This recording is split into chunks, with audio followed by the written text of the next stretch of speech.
Buenas tardes mi gente, buenas tardes, bienvenido a Luciano Channel. Este día súper especial porque estamos en un lugar muy histórico aquí en Medellín. Estamos nada más y nada menos que la famosa Comuna 13, donde era el barrio más peligroso del mundo, los tiempos de antes, los tiempos de Pablo Escobar. Así que vamos a hacer un tour a través de toda la Comuna 13 con nuestro guía. Él va a estar hablando inglés, por alguna cosa lo voy a decir en español porque hubo un malentendido con el grupo, entonces nos juntaron un grupo de inglés en español. Así que vamos a ponerle, a mostrarle todo lo que nos va a decir el guía y él va a tratar de ayudarnos de traducirlo, si no yo le traduzco. Así que vamos a ver.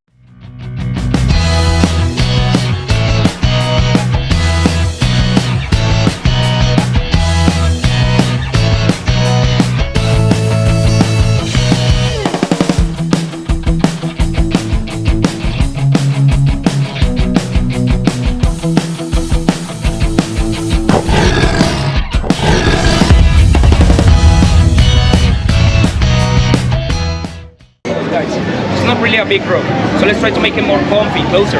Let's try to meet each other a little bit. What will be your name? Where are you coming from? If you want, your age, and what do you guys do for a living, okay? I'm Ashu, I'm coming from San Francisco, and I'm way older than all of you, in my 50s. Let's say 20s. I like that! I'm Ani. I'm Ani, I live in California, and I'm 11. Ani, A-N-I. Hi, Eli. I live in Washington, D.C. 27. I work in digital media. Gala. I live in Pennsylvania, but I'm from Mexico, and I'm 26, and I'm doing my PhD. What are you doing your PhD in? Educational psychology. I'm Afi, AFI, and I'm 26, and I'm from the United States, Maryland, and I'm currently working catering. Hi, my name is Nicole. I'm from Ecuador originally, but I live in Miami. I'm 22 and I'm doing my undergrad in environmental science. Environmental science? Yeah. I'm Habib, I'm from Colombia, but I live in Miami as well. I'm 22 and I also do my undergrad in aerospace engineering. Nice to meet you guys. My name is Julian, but everybody calls me Julio, okay? Julio is easier, I'm so used to be called like that. I'm 22, and I'm from Medellin, but also from Comuna 13, guys. So you guys are realizing today that, yes, you are with a real local guy. I'm my family, my friends, the people that I work with, all the way up in the graffiti tour. So I was born over here, I grew up over here, except enough, a half of a year, 6 months, that I was over New York City. But the rest of the time, in here, in Comuna 13. So may I ask you, what do you know so far about my neighborhood, And my Comuna father? 13? There you go. Yeah. You are still here. I'm Luciano. I'm 29 years old. Okay. I live in New York City and I'm studying nursing. Okay, what are you studying? Nursing? Nursing. Okay, great. Yeah. Okay guys, so what do you know about the neighborhood, Comuna 13? Awesome. Dangerous neighborhoods. Don't go. Yeah. The worst and most dangerous places all over the world. Before. Yeah, but it used. Yeah. Any other stuff?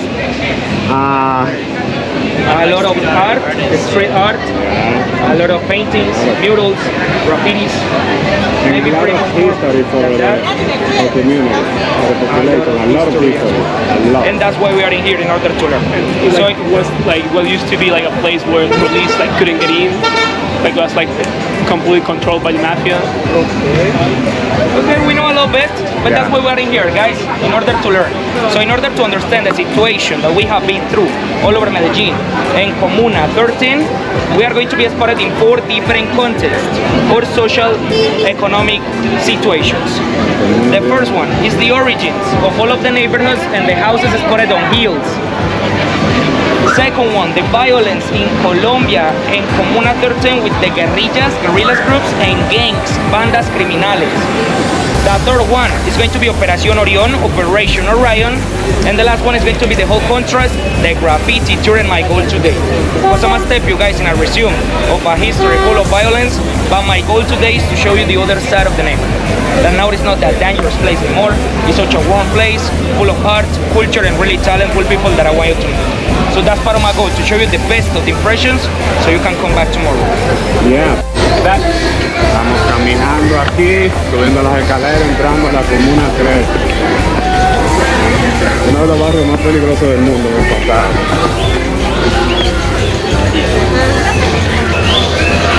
Señores, llegando a la Comuna 3. Algo súper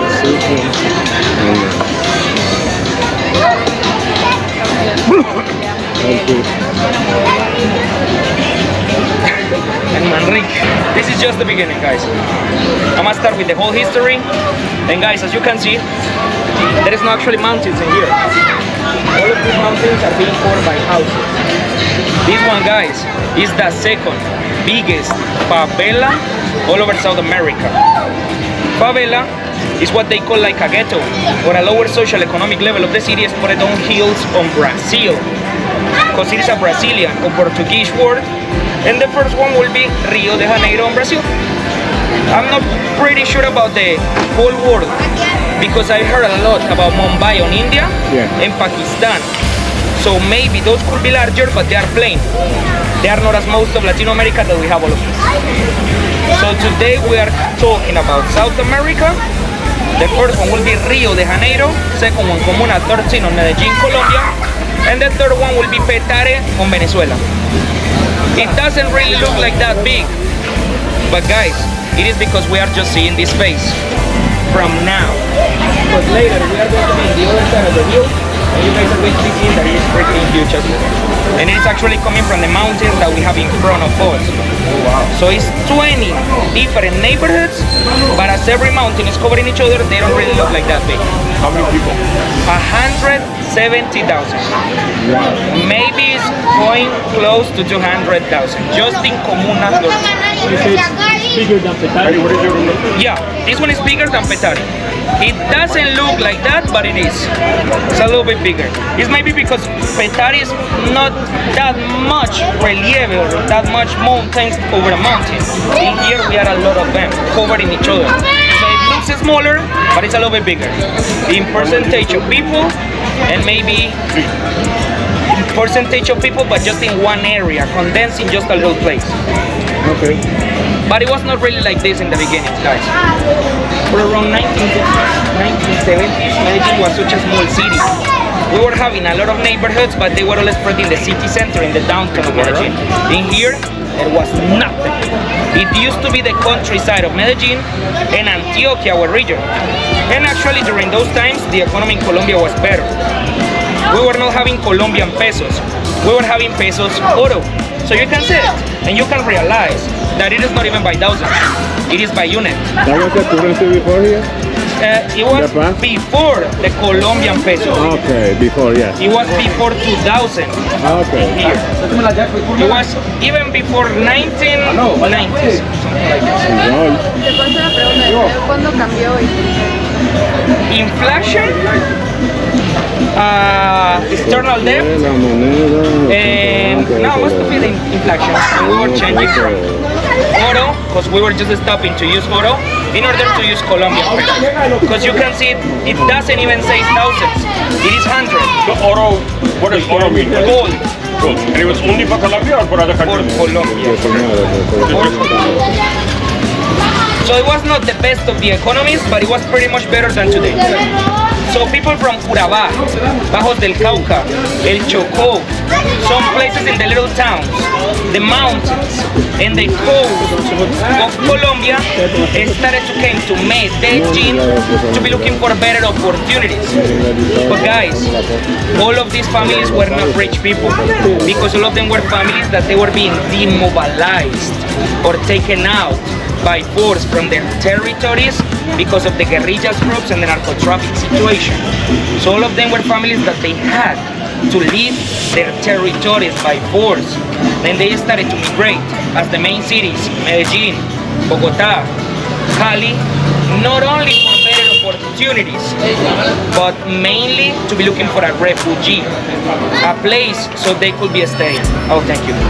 And as much as they wanted to place a house in the city, guys, it was going to be impossible because the money was evaluated, so it would be really expensive to have a house down there, and they were not having any kind of peso. So it was not an option for them to have a house in the cities. That's why all of these families started to come to the mountains, and they started to think, why not? We are really far away from the government, but we are not that far from the city. We are not going to be asking for a permission in order to stay. That's why in the beginnings, most of these houses were called invasion houses, because we are invading the mountain. They were coming from the countryside, so they were farmers. They knew how to operate right in the mountain and how to take care of the environment. And it was going to be way cheaper, faster, and easier, because as they were not asking for permissions, they didn't have to pay. Today, yes, you gotta pay. But during those times, they were not asking for it. So all of this is now legalized? Now it is. And now most of the families have their papers. But in the beginnings, they were just immigrators. Most of them are having papers because of their grandparents. Because they were the first immigrators coming in here just looking for those refugees. I have a question. What president changed the currency? Like change the currency from 1,000 pesos? I'm not pretty sure. Most of it inflation. Inflation. It's just hyperinflation. Hyperinflation. Hyperinflation. Because that's why the Fed in the US is right. It was not only from oro pesos to Colombian pesos. It was from units to thousands. So it was directly hyperinflation, most of it. So they changed us directly, man, in order to sound better, I guess. And because we are not using any more oro in order to pay anything. And hyperinflation. This is 100, and now we have 100,000. So it's pretty complicated. I mean, there was a time here, if you got your salary in the morning, you bought all your food right away, because by evening, the price of food would double. Yeah. And it was also like, and they are totally different from the narcotraficants, okay? They could be having connections, but they are different kind of stuff. People from the countryside, guerrillas first. People from the countryside, some of them in their towns, they don't have schools. And if today they have schools, they are not good schools. And usually they don't have enough money to go every day to the cities and pull up their education. So guys, if you don't have education in the countryside of Colombia, you just gotta have two options to pull up yourself. The first one will be try to take care of a country house, fincas, we call them, and you are not being paid today. It's because they are providing you a smaller house next to it, so you're having a bed, a roof, and food. They are not paying you. It's more like surviving than living. Try to look for a job in a factory, but guys, if you don't have education, who's gonna give you that job? Nobody will. The last, easiest, and worst option will be become a guerrillero or guerrilla member. Guerrillas in Colombia are rebel groups, revolutionary armed groups, that they are usually all over the countryside of Colombia pulling political thoughts. So they are like armies because they are big structures, but as they are outside of the government, they are more like independent movements of mercenaries. We have big structures and we have several of them. Even today? Yes, even today. But they're really like, where they... Yeah, not in here now, but they are again in the countryside. And I'm gonna tell you why they came over here. I don't know if you guys know a little bit about the Black Panthers. Yeah. Yes, in here they could be something like this, but in here most of them are compounded by the poor people from the towns that they have no option. So they have to join these guerrilla groups. Some of them are not even taking the option. Some of them are being recruited since they are children. So they are not taking any kind of option, they are not taking the opportunity to it. They are just joining them. But even after the peace treaty, because I got part... With that peace treatment, that's pretty complicated. Because guys, the paramilitary group is an auto-defense, anti-guerrilla system, and they have been working with the government all of this time. And we never imagined about this. Colombia is blind, and he was our actual president in here. But guys, Álvaro Uribe Vélez is also one of the creators. Be careful with it. Álvaro Uribe Vélez, guys, is also one of the creators and financiers of the paramilitary groups in Colombia. That's why today we call it parapolitics and anarcho-state. Once again, why we could be thinking that our president will be a guerrilla member, but there is a lot of investigations and they all goes to Álvaro Uribe Vélez. And as he was financing Orion, but he was also financing the paramilitaries, he decided to make an alliance with them to take out the communist groups. And they did it, but as soon as they finished with the war, they decided to keep on the alliance to not lose the country. So after the 4 days of war, we were having a whole year, more than 300 days, that militaries, paramilitaries, and cops started to take young people from our houses. People from 18 to 24. It's my age. It's perfect to pay for the military services. Guys, women and men were taken from their houses by lies and force. They were all tied up and they were killed in the middle of the main street in front of their families, and they were reported as false paramilitaries. And that's why it is called falsos